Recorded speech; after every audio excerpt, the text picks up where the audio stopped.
6 abs जे खूप ट्रेंडिंगवर असतात ते चांगलं आहे की नाही, मेन पहिला तुम्ही कधी केला आहेत का?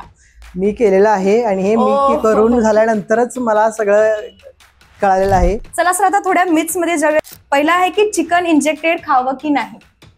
आता हा चांगला प्रश्न विचारला तुम्ही. Use of PED, performance enhancing drug. तसंच आहे की तुम्हाला सगळ्यात महत्वाचं एक गोष्ट तुमच्या लाईफमध्ये तुम्हाला हे पाहिजे की तुमचं अर्निंग तुमच्या फिजिकवर असेल. ओके.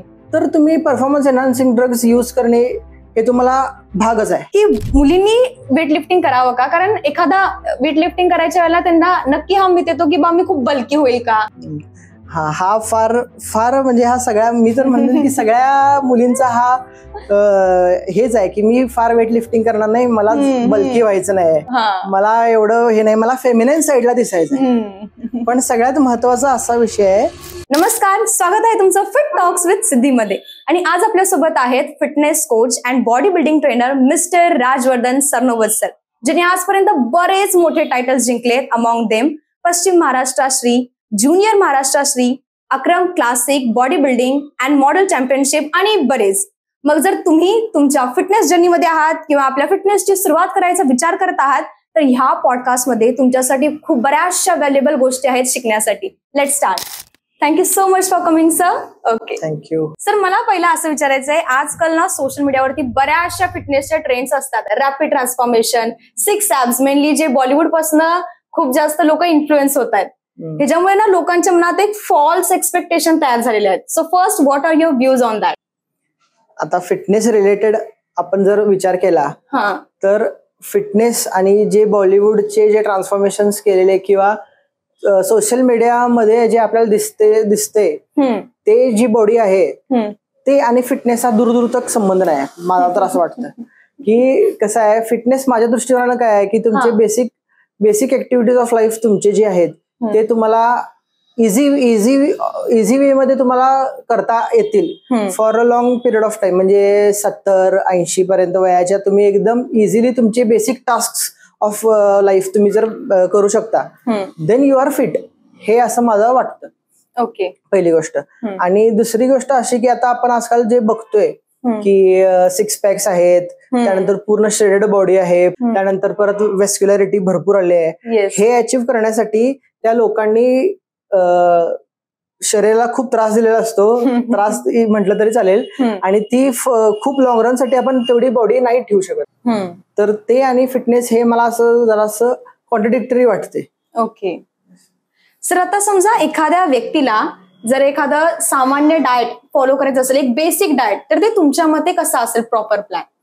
आता डाएटच्या रिलेटेड जर बोलायचं झालं तर डाएटमध्ये 3 सगळ्यात महत्वाचे कॉम्पोनंट्स असतात की कार्बोहायड्रेट, प्रोटीन्स आणि फॅट्स. हे बेसिक एकदम आता सगळ्या सामान्य लोकांना जसं कळेल हे 3 गोष्टी असतात. फॅट्स म्हणजे तेल थोडक्यात, त्यानंतर कार्बोहायड्रेट्स म्हणजे तुमची शुगर, आणि प्रोटीन म्हणजे आपले मसल बिल्डिंगचे जे रिक्वायर्ड मसल बिल्डिंग ब्लॉक्स म्हणता येतील हे प्रोटीन. आणि आपण इंडियामध्ये राहतो आणि इंडियन संस्कृतीनुसार जर आपण लहानपणापासून जसं रेज झालेलो आहे तर जे आपल्याला प्रोटीन आपल्या डाएटमध्ये जे आहे ते फार लो साईडला आहे. तर हे सगळ्यात मोठा ड्रॉबॅक ऑफ इंडियन्स आहे. त्यामुळे तुम्ही जर बघितला तर सगळ्यात जास्त ओबेसिटी आणि सगळ्यात जास्त मसल कमी असणारे जे प्रजाती आहे आपल्या पूर्ण वर्ल्ड मध्ये ते इंडियन आहे, ते इंडियन्स आहेत. तर मग हे आपण कसं काय आपण हे करू शकतो किंवा इथून तुम्ही चांगल्या डाएटला कसं तुम्ही शिफ्ट होऊ शकता? तर सगळ्यात पहिली गोष्ट म्हणजे आपण एक कन्सिडर करूया, एक 50 किलोचा माणूस आहे. तर त्या 50 किलोच्या माणसाला त्यानं जर डाएट तयार करायचा असेल तर मग डाएटसाठी काय काय लागेल? प्रोटीन, फॅट्स आणि कार्बोहायड्रेट हे 3 गोष्टी तर लागणारच आहेत. तर मग प्रोटीन तुम्ही कसं कॅल्क्युलेट करणार? तर प्रोटीन कॅल्क्युलेट करण्यासाठी एक फॅक्टर देतो मी, 1.2 ते 2. ह्याच्या आतला कोणताही नंबर तुम्ही घ्या आणि तो तुम्ही मल्टिप्लाय करा तुमच्या वजनाला किलोग्रॅम्सला. जो नंबर येईल तो तुमचा झाला प्रोटीन. ते दिवसाचं डेली इनटेक ऑफ प्रोटीन असेल फर्स्टली. त्यानंतर झालं सेकंड कार्बोहायड्रेट्स साठी. कार्बोहायड्रेट साठी तुम्ही 3 टू 3.5 किंवा 4 आपण कन्सिडर करू. हा जो फॅक्टरनं मल्टिप्लाय केलं तर तो जे आकडा येणार आहे तुमचा तो तुमचं कार्बोहायड्रेट झाले. ओके. आणि तिसरं आहे फॅट. 0.5 to 0.8. हा 0.5 to 0.8 ह्याच्यामधलं तुम्ही मल्टिप्लाय केला किलोग्रॅम्सला ते तुमचं फॅट झाले. हे 3 तुमचे हे झाले काय म्हणतात त्याला 3 मेजर न्यूट्रिएंट्स ह्यामध्ये तुम्ही तुमचे बेसिक डाएट बसवू शकतो. Okay sir. आणि अगदी खूप सोप्या पद्धतीने समजावून सांगितलेलं आहे की एक सामान्य व्यक्ती पण हे डाएट फॉलो केला तरी तो नक्की फिट होऊ शकतो. येस. आता सर एखादा आपला ओन कॅलरीज आपण कॅल्क्युलेट करून कसं डाएट हे करू शकतो? आता आपण त्याचे उदाहरण घेऊ. 50 किलोचा माणूस आहे, त्याच्यात आपण प्रोटीन इंटेक कॅल्क्युलेट करायचं असेल तर मग काय होणार 50 गुणिले आता 1.5 जर 1.2 ते 2 हा फॅक्टर आहे तर आपण त्यातला एक कोणताही आकडा घेऊया. समजा 1.5 घेतला तर काय झालं 50 गुणिले 1.5 किती झाले 75 ग्रॅम्स. 75 ग्रॅम्स हे डेली रिक्वायरमेंट ऑफ त्याचं वैयक्तिक daily requirement of protein in grams असेल. म्हणजे काय की त्याला जर त्या माणसाला दिवसामध्ये पूर्ण त्याच्या किती 3 मील्स असतील 4 मील्स असतील breakfast lunch dinner breakfast lunch snacks dinner तो जसंही खात असेल ह्यामध्ये त्यानं 75 ग्रॅम्स ऑफ प्रोटीन त्यानं खाल्लं पाहिजे. ओके. तसंच ते कार्बोहायड्रेट्स झालं 3 to 4 ह्याचा कोणताही आकडा घेऊन त्यानं मल्टिप्लाय करायचा जो उत्तर येईल तेवढे त्याचे कार्बोहायड्रेट झाले. आणि सेम फॅट्स हे त्यानं ते दिवसामध्ये व्यवस्थित हे बेसिक जरी त्यानं केला तरी एकदम एक बेसिक लेवलला तो फिट राहू शकतो. ह्यामध्ये पुढं मग बरेच प्रकार आहेत. मग तुम्ही कसं तुम्ही कॅलरीज कमी आपलं फॅट कमी करण्यासाठी तुमच्या बॉडीचं किंवा वजन कमी करण्यासाठी मग कार्बोहायड्रेट्स वर खाली करायचे हे सगळं नंतरचा विषय. हे बेसिक जरी तुम्ही आता एवढं फॉलो केला तरी तुम्ही फिट राहू शकता. Okay sir. आता सुद्धा सोशल मीडियावरती म्हणा किंवा कुठेही म्हणा use of PED performance enhancing drug sir ह्याच्यावरती तुमचं मत काय आहे? हा आता सेम मी जसं पहिल्यांदा बोललो तसंच आहे की तुम्हाला सगळ्यात महत्वाचं एक गोष्ट तुमच्या लाईफमध्ये तुम्हाला हे पाहिजे की तुमचं एम काय आहे. म्हणजे तुमचं एम आता ह्यामध्ये 2-3 गोष्टी आपण एक कन्सिडर करूया. जर तुम्ही बॉडी बिल्डिंग क्षेत्रात असाल किंवा तुमचं अर्निंग तुमच्या फिजिकवर असेल ओके तर तुम्ही परफॉर्मन्स एनहान्सिंग ड्रग्स यूज करणे हे तुम्हाला भागच आहे. कारण without that you cannot achieve the एकदम एस्थेटिक बॉडी. खरं पीईडीज मध्ये जर तुम्ही कधी यूज करणार ज्यावेळी तुम्हाला तुमचं अर्निंग तुमच्या बॉडीला दाखवून किंवा तुमच्या बॉडी थ्रू आहे तर मग पीईडीज यूज करणे हे साहजिक आहे. पण आजकालची मुलं जी आहेत आजकालचे यंगस्टर्स आणि टीनेजर्स जे आहेत ते ह्या लोकांना बघ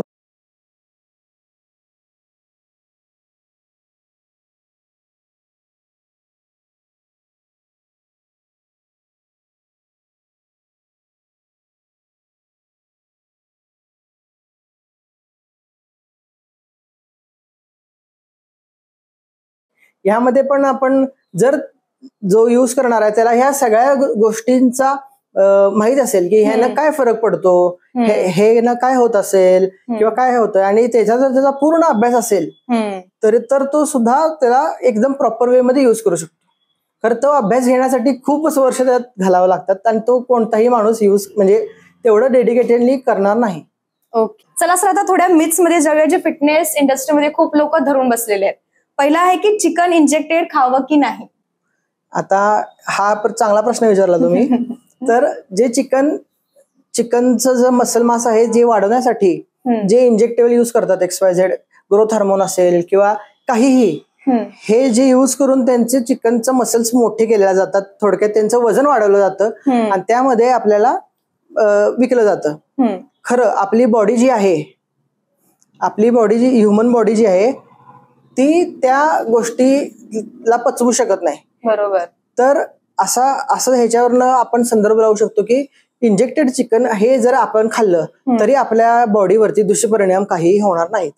त्यामुळं हे जे मिथ केलंय की इंजेक्टेड चिकन खायचं नाही इंजेक्टेड हे काही नाहीये. तुम्ही कोणतंही चिकन खाऊ शकता. प्रॉपर वे मध्ये तुम्ही कुक करा व्यवस्थितपणे खावा काहीही प्रॉब्लेम होणार नाही तुमच्या बॉडीला. Okay sir. म्हणजे अगदी तुम्ही म्हणताय की आपण जे शॉप मधनं आणतो कमर्शियल जे आणतो ते चिकन ओके असतात गुड असतात तुमच्या हेल्थसाठी. सर नेक्स्ट मिथ आहे की 6 ऍब्स जे खूप ट्रेंडिंगवर असतात ते चांगलं आहे की नाही, मेन पहिला तुम्ही कधी केला आहे का? मी केलेलं आहे आणि हे मी करून झाल्यानंतरच मला सगळं कळालेलं आहे.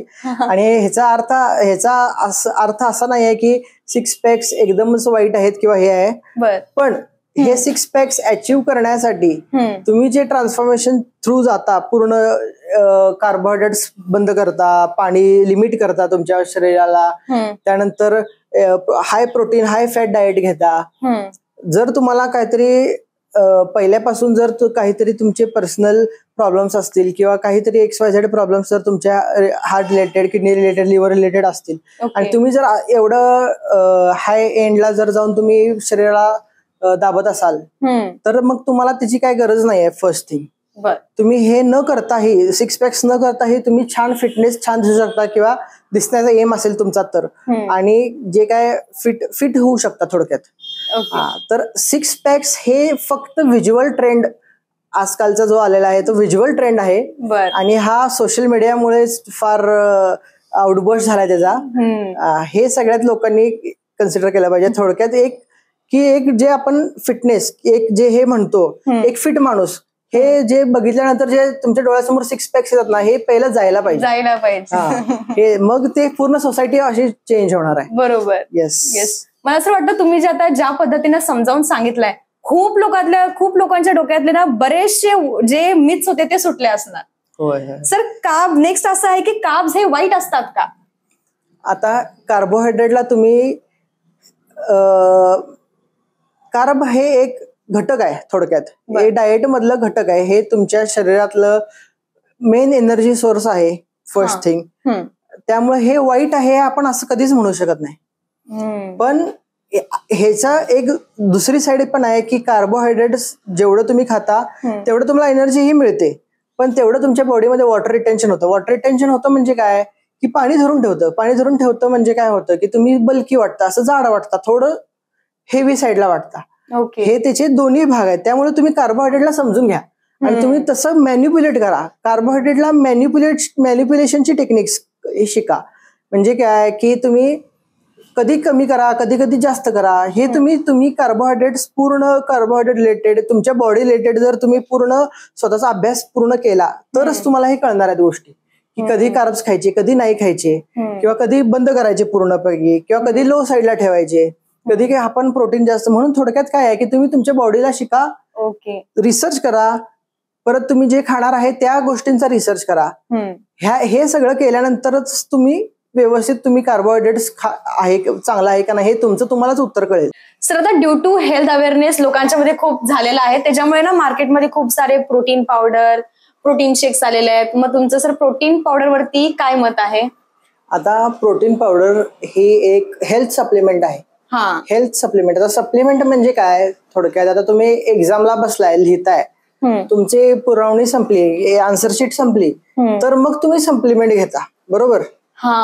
मग हे हेल्थ सप्लिमेंटला कसं रिलेट होते, जर तुम्ही तुमच्या बेसिक डाएट मध्ये म्हणजे तुम्ही जेवताय, तुमचं लंच, डिनर, स्नॅक्स, ब्रेकफास्ट ह्यामध्ये जर तुमचं प्रोटीन इंटेक पूर्ण होत नसेल तर मग तुम्ही प्रोटीन पावडर्स किंवा प्रोटीन सप्लिमेंट्स तुम्ही ऍड करायचे. बरोबर. हे त्याचा मेन दृष्टिकोन आहे किंवा हे त्याचा मेन एम आहे.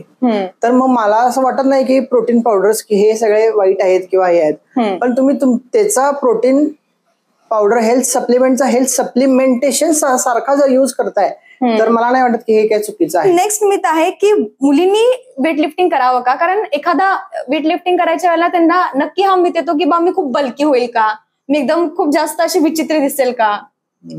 हा फार म्हणजे हा सगळ्या, मी तर म्हणेन की सगळ्या मुलींचा हा हेच आहे की मी फार वेट लिफ्टिंग करणार नाही, मला बल्की व्हायचं नाही, मला एवढं हे नाही, मला फेमिनाईन साईडला दिसायचं. पण सगळ्यात महत्वाचा असा विषय आहे की वेट लिफ्टिंग मुळे woman muscle mass put on करायचं म्हणजे बल्की व्हायचं चान्सेस 1 in 1000 आहे. 1 in 1000 एवढा रेअर हे असतं, कारण की तुमच्या बॉडीमध्ये, मुलींच्या बॉडीमध्ये टेस्टोस्टेरॉन जे आहे ते फार लोअर साईडला असतं.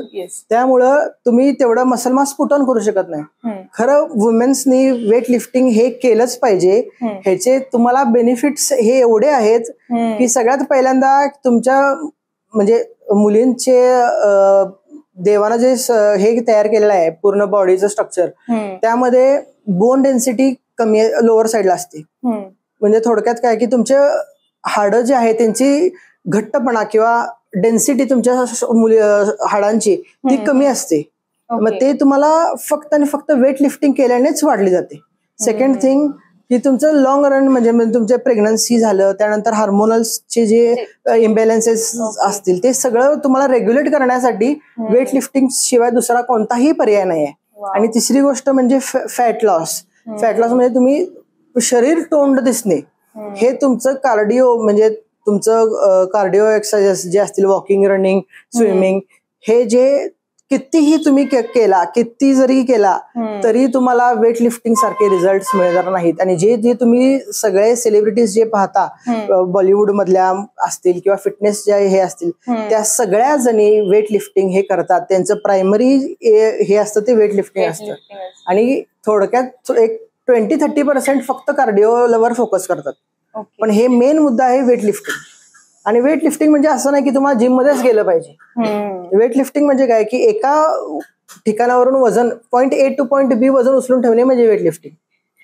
हे जरी तुम्ही फॉलो केलं, तुम्ही जरी एकदम ट्रेडिशन जरी घरातली कामं केला, पूर्ण खाली बसून फरशी पुसला, ना मॉप वगैरे न यूज करता, परत ती बादली उचललेली वरती नेऊन ठेवली, ओतली, हे जरी तुम्ही साध्या गोष्टी जरी केला, चटई गुंडाळून ठेवली खाली वाकून, ह्या सगळ्या वेट लिफ्टिंगचे प्रकार आहेत. हे जसं कसं आता तुम्ही चटई उचलून ठेवताय, हे म्हणजे काय, हे तुम्ही डेडलिफ्टच वापरताय, डेडलिफ्टच मारताय. तेच जाऊन तुम्ही पैसे भरून जिम मध्ये करणार आहे. तेच तुम्ही घरी केला तरी तुम्ही सेम रिझल्ट तुम्हाला अचीव्ह होणार आहेत. ओके सर, अगदी तुम्ही थोडक्यात सांगितला की बाबा वेट लिफ्टिंग साठी तुम्हाला जिमलाच जायला हवं, एखादं ट्रेनरच पर्सनल ठेवायला हवा असं काही नाहीये.